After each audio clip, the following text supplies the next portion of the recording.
मां दुर्गा की आराधना और भक्ति का महापर्व दुर्गा पूजा इस वर्ष भागलपुर में बेहद खास अंदाज में मनाया जा रहा है। शहर के विभिन्न इलाकों में पूजा समितियां एक से बढ़कर एक भव्य पंडाल और मनमोहक सजावट के जरिए लोगों का ध्यान अपनी ओर खींच रही है। गलियों और चौक चौराहों से लेकर बड़े मैदानों तक भक्ति भाव और रौनक का आलोक फैला हुआ है। इस बार पूजा समितियों ने भक्ति और सौहार्द के साथ साथ भारतीय संस्कृति, इतिहास और धरोहर को भी विशेष महत्व दिया है। कई पंडालों को देश के ऐतिहासिक मंदिरों और स्थलों की झलकियों पर आधारित बनाया गया है। कहीं दक्षिण भारत के प्रसिद्ध मंदिरों की प्रतिकृति नजर आ रही है, तो कहीं राजस्थान और उड़ीसा की स्थापत्य कला के दर्शन कराए जा रहे हैं। नाथनगर स्थित मनोकामना नाथ मंदिर परिसर की सजावट इस बार विशेष चर्चा का विषय बनी हुई है। यहाँ ऑपरेशन सिंदूर की थीम पर मां दुर्गा की प्रतिमा को भव्य मंच, प्रकाश व्यवस्था और पारंपरिक रंगों से सजाया गया है। मां के श्रृंगार और अलंकरण में भी नवीनता दिखाई दे रही है, जो श्रद्धालुओं को भाव विभोर कर रही है। पूजा समितियों ने इस बार सामाजिक संदेश देने पर भी जोर दिया है। कहीं स्वच्छता अभियान को थीम बनाया गया है, तो कहीं बेटी बचाओ बेटी पढ़ाओ के संदेश को पंडालों में विशेष स्थान दिया गया है। कुछ समितियों ने पर्यावरण संरक्षण को ध्यान में रखते हुए केवल बांस, कपड़े और अन्य प्राकृतिक सामग्रियों से सजावट की है। दुर्गा पूजा अब केवल धार्मिक आस्था का ही नहीं, बल्कि सांस्कृतिक उत्सव और सामाजिक समरसता का भी प्रतीक बन चुकी है। अलग अलग वर्गों और समाज के लोग मिलकर इस उत्सव को सफल बनाते हैं। यही कारण है कि भागलपुर की दुर्गा पूजा का आकर्षण पूरे प्रदेश में अनोखा माना जाता है। शहर में भक्तों के चेहरों पर उमंग, सड़कों पर रौनक और मंदिरों एवं पंडालों में गूंजते देवी के जयकारे इस बात का प्रमाण है कि भागलपुर इन दिनों भक्ति और सांस्कृतिक आभा से सराबोर है। आने वाले दिनों में भीड़ और उत्साह और बढ़ने की संभावना है।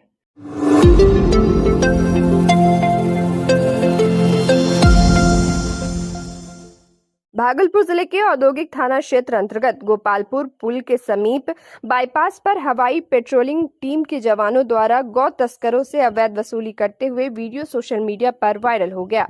बताया जाता है कि पेट्रोलिंग टीम का नेतृत्व उमेश कुमार प्रसाद कर रहे थे। वहीं एक जवान पेट्रोलिंग वाहन के सिस्टम पर बैठा था और चालक दिनकर कुमार सिन्हा मवेशियों से भरी गाड़ियों को रोककर खुलेआम अवैध वसूली कर रहे थे। जब टीम के नेतृत्वकर्ता अधिकारी से हाईवे पेट्रोलिंग के कर्तव्यों को लेकर सवाल किया गया, तो उन्होंने सकपका कर जवाब दिया। यह पूरी घटना कैमरे में कैद हो गई और देखते ही देखते वीडियो तेजी से सोशल मीडिया पर वायरल हो गया। इससे पुलिस विभाग की कार्यशैली और भ्रष्टाचार पर फिर सवाल खड़े हुए हैं। अब देखना यह होगा कि वायरल वीडियो को लेकर वरीय पुलिस अधीक्षक और जिला प्रशासन क्या कार्रवाई करते हैं। इस घटना से 112 हाईवे पेट्रोलिंग टीम की भूमिका भी सवालों के घेरे में आ गई है, जबकि पुलिस का कर्तव्य अवैध तस्करी पर रोक लगाना है, न कि उसका संरक्षण करना। तरह का जाम छोड़ा रहे थे, अभी मवेशी वाला गाड़ी से अवैध वसूली करवा रहे हैं आप। ये कौन डीआईजी साहब परमिशन दिए कि एसपी कौन बोला आपको पैसा लेने हैं? आपको पता है हम कितना देर से यहाँ हैं? आपके इर्द गिर्द जितना मवेशी की गाड़ियाँ चलती है, गौ तस्करों को बढ़ावा दे रहे हैं आप लोग, पैसे का वसूली कर रहे हैं। क्या ये सत्य क्या लगता है? ये आपका काम है? तो क्यों करवा रहे हैं? क्यों करवा रहे हैं?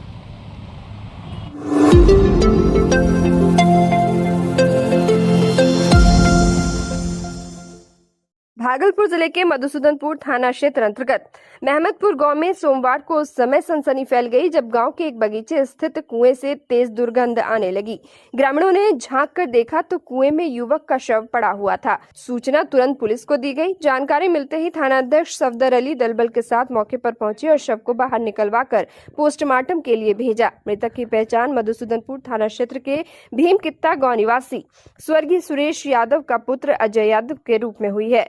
परिजनों ने बताया कि अजय रविवार शाम घर से निकला था, लेकिन देर रात तक वापस नहीं लौटा। मृतक के भाई राजकुमार यादव ने आरोप लगाया कि जमीन विवाद को लेकर अजय की हत्या कर दी गई और शव को कुएं में फेंक दिया गया। घटना की गंभीरता को देखते हुए डीएसपी 2 राकेश कुमार और एफएसएल की टीम भी मौके पर पहुंची। पुलिस ने घटनास्थल का निरीक्षण कर साक्ष्य जुटाए और मामले की जांच शुरू कर दी है। वारदात के बाद गाँव और आसपास के इलाके में दहशत का माहौल है। ये यहाँ पे एक लाश मिला है जो कि उसका पहचान नहीं हो पा रहा है। कहाँ लाश मिला, किस जगह पे? ये मोहम्मदपुर इनारा में मिला है, पंचायत रामपुर को।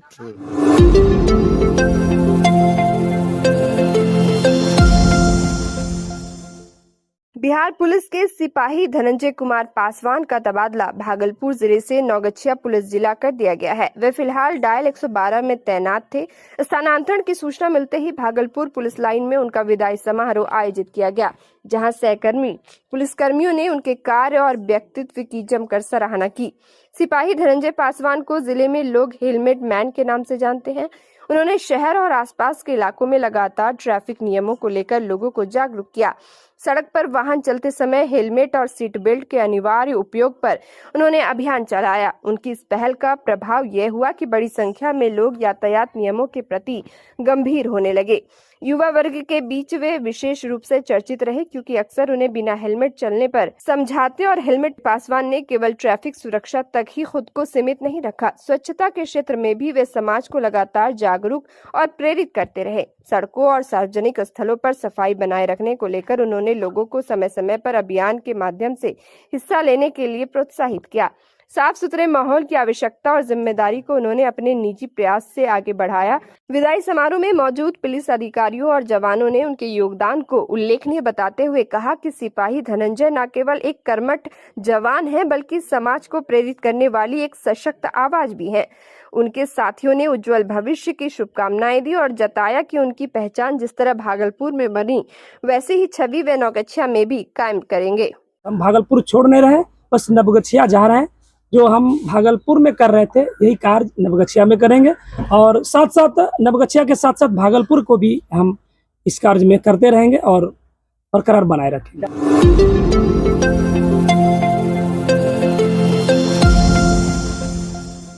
भागलपुर के गंगा नदी में बढ़े हुए जलस्तर ने एक मासूम की जिंदगी छीन ली। यह दर्दनाक हादसा सुल्तानगंज प्रखंड के कमरगंज इलाके में हुआ, जहां सोमवार सुबह करीब 7 बजे 6 वर्षीय बच्ची गहरे पानी में डूब गई। मृतका की पहचान मौसम कुमारी के रूप में हुई है। जानकारी के अनुसार 3-4 बच्चे गंगा किनारे खेलने गए थे।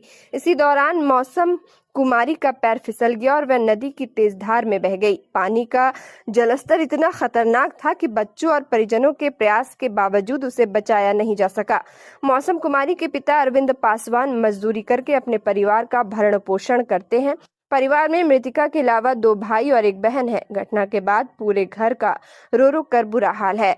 हादसे की सूचना मिलते ही परिजनों और ग्रामीणों ने बच्ची की तलाश शुरू की। लगभग 10 से 15 घंटे की कड़ी मशक्कत के बाद बच्ची का शव बरामद किया गया। मौके पर पहुंची पुलिस ने शव को कब्जे में लेकर पोस्टमार्टम के लिए भेज दिया है। गांव में मासूम की मौत से शोक की लहर है, वहीं बच्ची के परिजनों की हालत गम में बदहाल है।